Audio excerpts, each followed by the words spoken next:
All right, good afternoon, everybody, and welcome to this episode of From the Field, excuse me, Farm Chat with Idaho Wheat.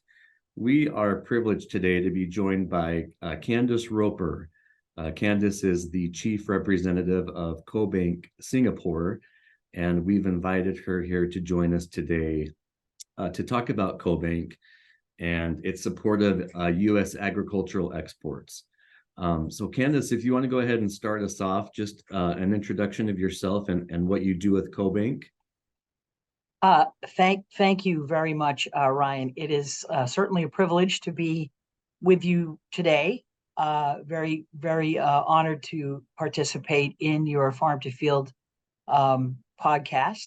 And CoBank is part of, maybe just spend a couple of minutes talking about CoBank. I do work for CoBank in our Singapore representative office, and hopefully after I'm done with my comments, people will understand why CoBank has a representative office on the other side of the world in Singapore. But CoBank is a member of the Farm Credit System.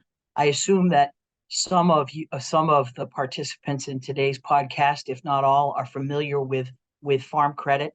Farm Credit System was established back in 1916 to be a reliable provider of competitively priced credit to U.S. agriculture and U.S. Other U.S. agricultural businesses and rural communities in general. Again, established in 1916. The system today is about $340 billion in total loans, and that's across the United States. It is a customer-owned network of financial institutions. So the Farm Credit System, the customers are also the owners, and that includes CoBank, which is one of the, in fact, CoBank stands for cooperative, the Co in CoBank. And we are one of the four principal banks, the farm credit funding banks in the system. That consists of CoBank, AgriBank, Farm Credit Bank of Texas, and AgFirst. And those four farm credit banks, including CoBank, fund local agricultural credit associations.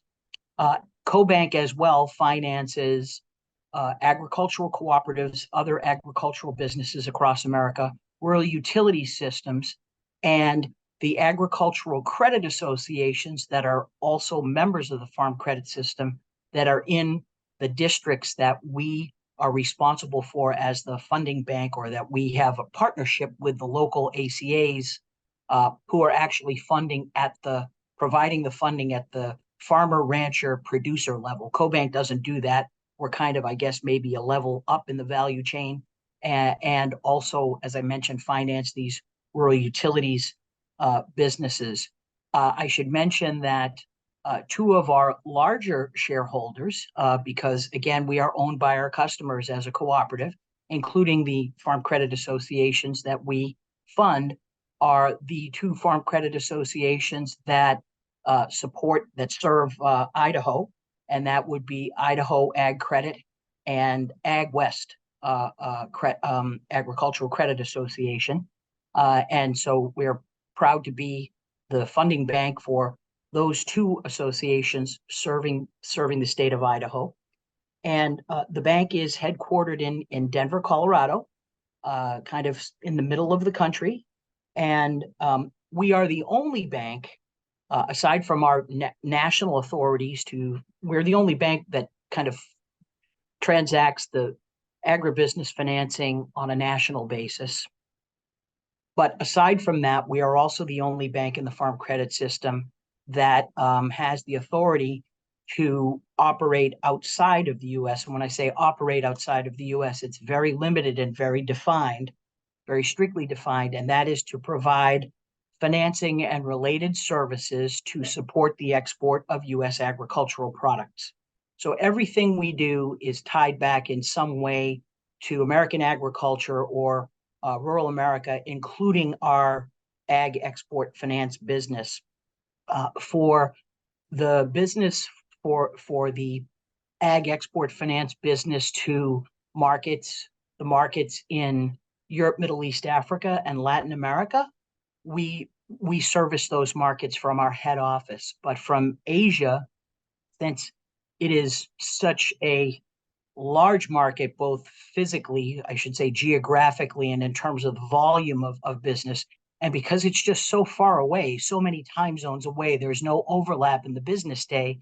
So back in 1997, we opened a representative office in Singapore. It's a small office, just a few people, and I am responsible for running our Asia export finance business from that office. I'll just mention that the specific way that we finance U.S. ag exports is by providing U.S. dollar short-term trade credit to the companies around the world that are importing our products, our agricultural products. So, for example, flour millers, soybean crushers, corn processors, textile companies.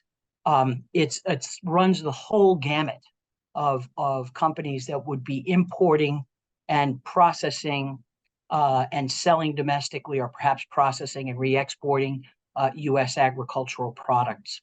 So we are extending them credit to support the to support the sale of the product, so that our customers don't have to do that. Our exporting customers they're not in the business of providing financing or taking that kind of risk across what we call cross-border risk, which is risk when you're dealing with countries other than the United States. They just want to sell their products and get paid, and we help them do that. And we're not by any means the only bank that does this. There are many, many banks that are in the trade finance and export finance business, but we're the only bank really in the world whose trade finance and correspondent banking function is dedicated solely to providing support for U.S. ag exports. So I guess I'll pause there for a moment and ask if there are any questions. I can also talk a little bit about kind of the markets in Asia, and specifically some of the wheat the wheat exports to that part of the world. I'm not an expert on the wheat markets by any means. I'm sure there's a lot of people on this call that know a lot more about that particular subject than I do. But I can say that some of the biggest markets for U.S. wheat are in Asia. Some of the principal markets for our exports, importing those products from the U.S. Is now a good time to pause, or should I just continue? Yes, that's great. So I was going to let the participants know, if you have a question, go ahead and unmute, or down below you'll see the reactions button. You can raise your hand or kind of give us a signal, but please feel free to ask questions as we are going along with this conversation. So Steve Mercer from US Wheat has a question. Go ahead, Steve. Hi, Candace. How are you? I'm good, Steve. How are you? Good, doing great. So is your work only through private credit, or is there an association at all with the Export Credit Guarantee Program with the FAS? Maybe I missed it. Yeah. Nope. That's a really good question. I haven't. But you've touched on a topic that I was planning on addressing. So that's a great question. And cool. I'll address that as I talk about maybe a little bit about the individual markets. But the short answer to your question is absolutely yes. Yeah. We are in fact the main financing bank for exports that are provided under the guarantee of what's called the U.S. Department of Agriculture Foreign Ag Service, as you mentioned, the GSM 102 Export Credit Guarantee Program. We're very active under that program. We're also active under U.S. Exim Bank programs and a couple of other export financing programs. And I'll get into a little more detail on that. That's a great question. Okay. Candace, I know you mentioned you have the headquartered facility, which is in Denver, Colorado. Correct. And then you have the CoBank facility in Singapore, which we all know Asia is a big market. What can you tell us the importance of having that CoBank facility in Singapore?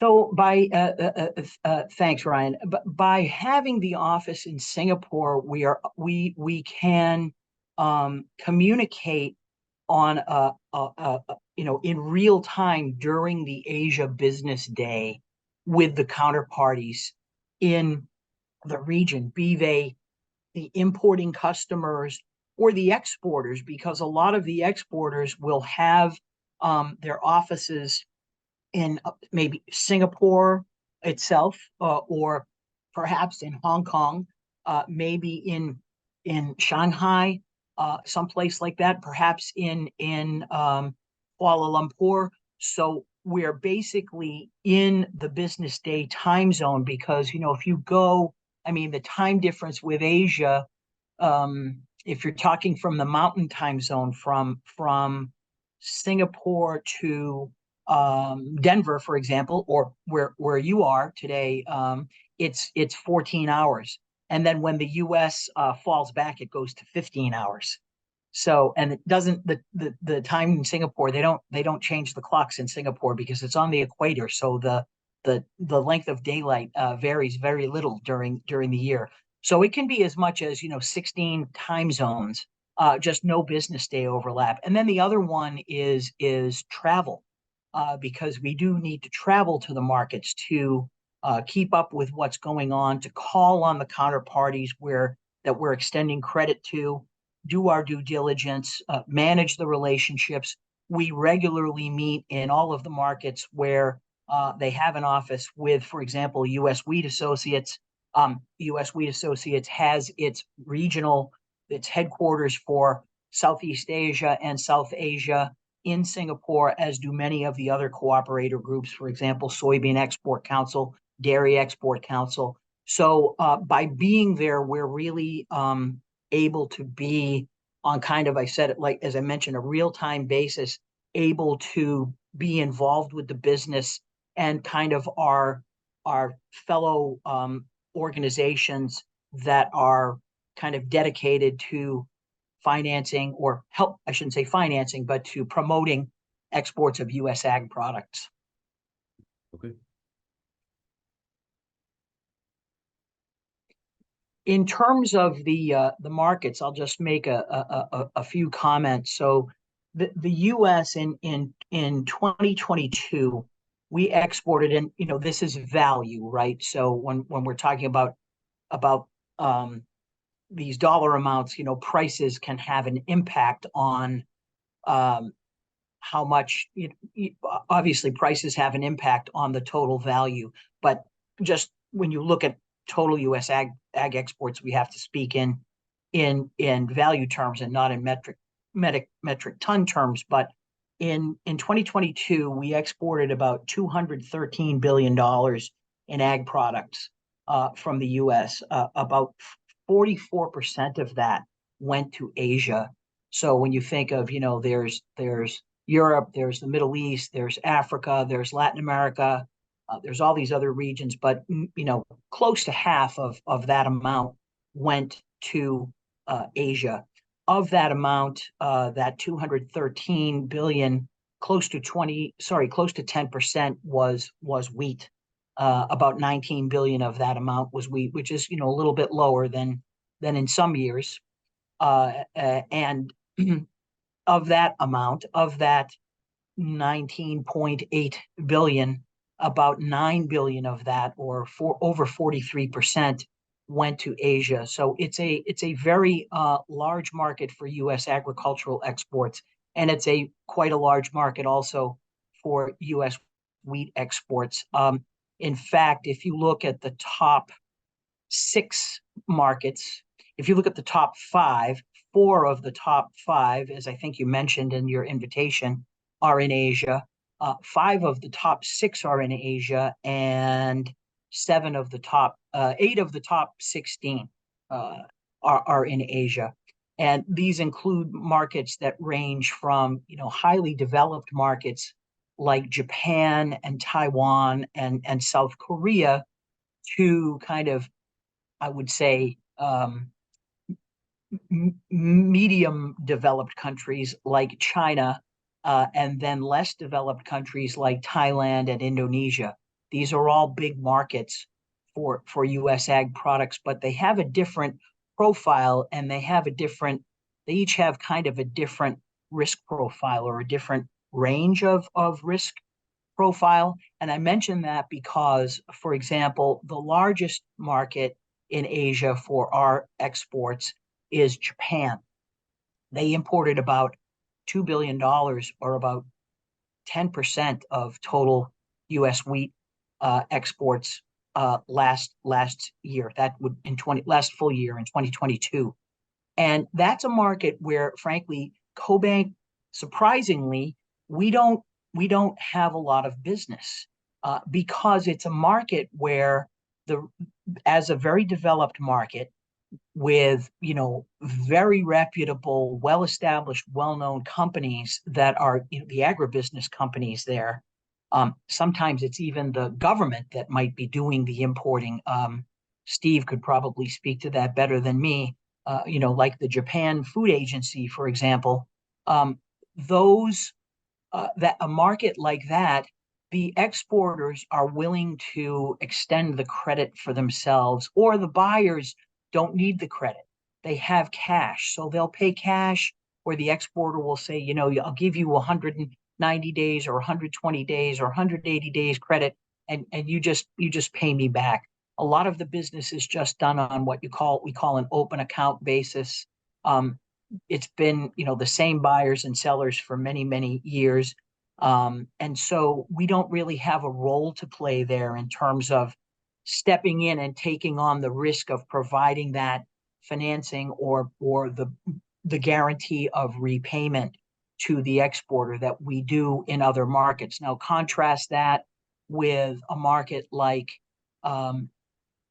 Indonesia, or the Philippines, or Thailand to a lesser extent. But these are three of the markets that are, certainly not as developed as a Japan or a Taiwan, and therefore the repayment risk is higher. So that's where we come in. We will step in and take on that repayment risk for the exporter. So, for example, we will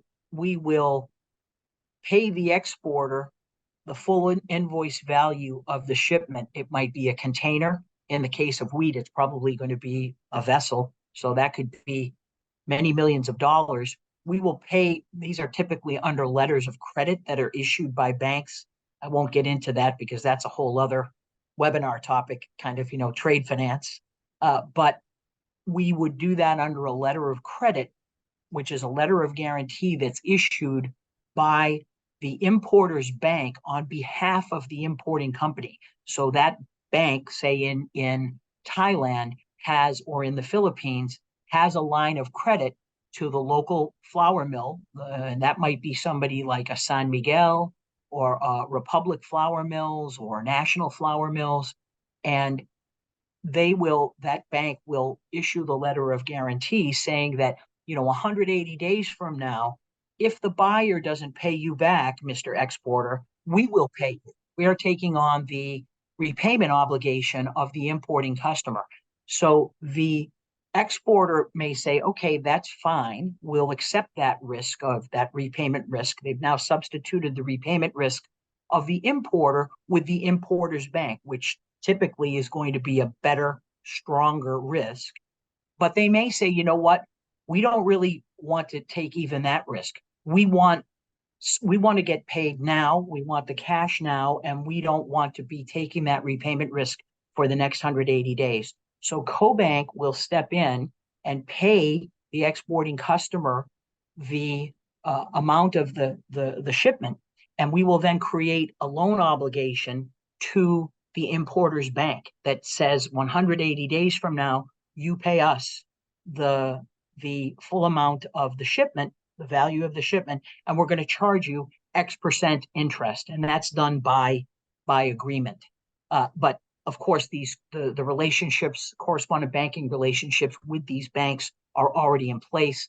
The exporters will come to us in advance and ask us, can you finance the shipment? What is the price? Because maybe they will communicate that to the buyer in advance. So there's a little bit of shopping that goes on, maybe some competition. but you get the basic idea that we step in and take on that repayment risk for the exporter. Now, we don't do it for free. We charge a fee for that, and they're typically, or a financing rate, or both, and they're typically risk-based. The higher the risk of the country, the higher the risk of the bank, the more we charge. And there are, unfortunately, certain markets where the risk is just too high for us to even do the process that I just described. Or perhaps there's political issues or sanctions. Obviously, in North Korea is an example of that. But let's say more recently, like Myanmar, Burma, which was a market that was developing very fast. There's a lot of people there. I think it's close to 80 million people in Burma, if I have my facts right. A lot of people, a growing market, and then unfortunately, because of the military coup and the unrest that they had there, they're now kind of no one can. We're just not in a position to take any risk in that market. So those markets are really probably cash markets, which unfortunately does constrain the ability of buyers to purchase, whether it's from the U.S. or other origins. And this gets back to the question that Steve mentioned about the export credit guarantee programs of the U.S. government. We do use those where they are available. Now, in the case of Myanmar, they're not available, just for political reasons or even for risk reasons. A similar market would be a market like Cambodia, where politically it's not a sanctioned market, but the risk is just too high, unfortunately, for us to be able to sell there. And even the U.S. government is not providing guarantees to that market. But where they are, let's say a market like Vietnam, which is a market it's still relatively high risk, but it's also a very fast growing market that is importing more and more products every year. I think they're something like number 8 in terms of total imports of ag products from the U.S. The U.S. Department of Agriculture does extend export credit guarantee coverage to that market, where if there were to be a non-payment for a shipment, we can go to the U.S. government under the guarantee and collect up to 98% of the principal amount. So we still are taking risk, and of course, USDA wants the guaranteed party to still have some skin in the game. You never provide a 100% guarantee. So we use that program in Vietnam and in other markets around the world where it makes sense. Now, USDA charges a fee for its guarantee coverage, so that doesn't come for free. And sometimes the cost of the guarantee could make it a little bit too expensive to kind of work in the market compared to just standard commercial financing. We also will use U.S. Exim Bank guarantee programs, and if those two programs are not available, either because they're not on cover or because the availability has been fully utilized for those countries, or the banks, the LC issuing banks that are covered by those programs, we could also use the Asian Development Bank has a letter of credit guarantee program, as does the International Finance Corporation of the World Bank. So there are some kind of governmental and development bank support programs out there, but that's a relatively small percentage of CoBank's total export finance volume. For the most part, we're taking the risk, the repayment risk ourselves, and just making sure we're dealing with the right counterparties and doing a really good risk assessment upfront. And of course, many of these banks and markets we've been dealing with in the case of, for example, a South Korea for 30 years, we know them well. We're comfortable with the risk, but it's still a risky world out there. You never know what might happen next, especially these days. It seems like it's just one risk event after the other. So you still have to be careful and you have to be diligent in terms of the risk you take, because at the end of the day, the money's not CoBanks. The money that we're lending is money that comes from our shareholders, our shareholder customers. It comes from the co-ops. It comes from the rural utilities. It comes from the Ag Credit Association. So we are a steward of that funding. And even though we have a mission to support U.S. ag exports, we still have to be prudent about how we go about doing that. Yep. Thank you, Candace. Steve, do you have another question? Yeah, kind of along those lines, Candace. So a situation like Taiwan today, Yes. Yes. risk, I assume, is going up, or on the horizon, perhaps. Would that be any action taken now at all, or any increase in the risk premium there for that market? You're asking another very good question, and I would also kind of, there's also a parallel with maybe say a South Korea, right, which is another. Yeah, I was going to ask about that because they've used GSM program, right? They which have surprises me to some extent, but they use GSM, the GSM USDA Export Credit Guarantee Program on a pretty limited basis, and it is mainly to get the longer term financing that's available under that program. But you're right, because Korea, the risk there is quite acceptable. So why GSM? And they're really using it for that longer additional period of tenor of financing that they can get under the program. But in terms of Taiwan, I would say, of course, as geopolitical tensions in the region have risen and kind of, continue to rise, and there's the whole, the tension between the U.S. and its allies in the region, including Taiwan, although Taiwan is not formally a treaty ally. There is the Taiwan, I can't remember the name of the law, but we are obligated to provide Taiwan with the means to defend itself. I think that's how it reads. Taiwan Security Act, I think, is the name of it. Of course, South Korea is a treaty ally of the United States. So this is one of these situations where it's kind of, on or off, except for these, what would be potentially disastrous events. War with China aggression towards Taiwan, North Korean aggression towards South Korea. They're both very, very acceptable markets. I mean, in terms of the risk profile of the countries, the banks, the counterparties. So it's one of those things where we monitor the situation, but we look at it and say, we think the risk of conflict developing still remains relatively low. And we don't dream this stuff up on our own. We follow the very closely the guidance of the major credit rating agencies like Moody's and Fitch and Standard and Poor's, and they have people that monitor this stuff very, very closely. We, of course, also would follow the guidance of the U.S. government. So we think that, of course, something could always happen where there's a,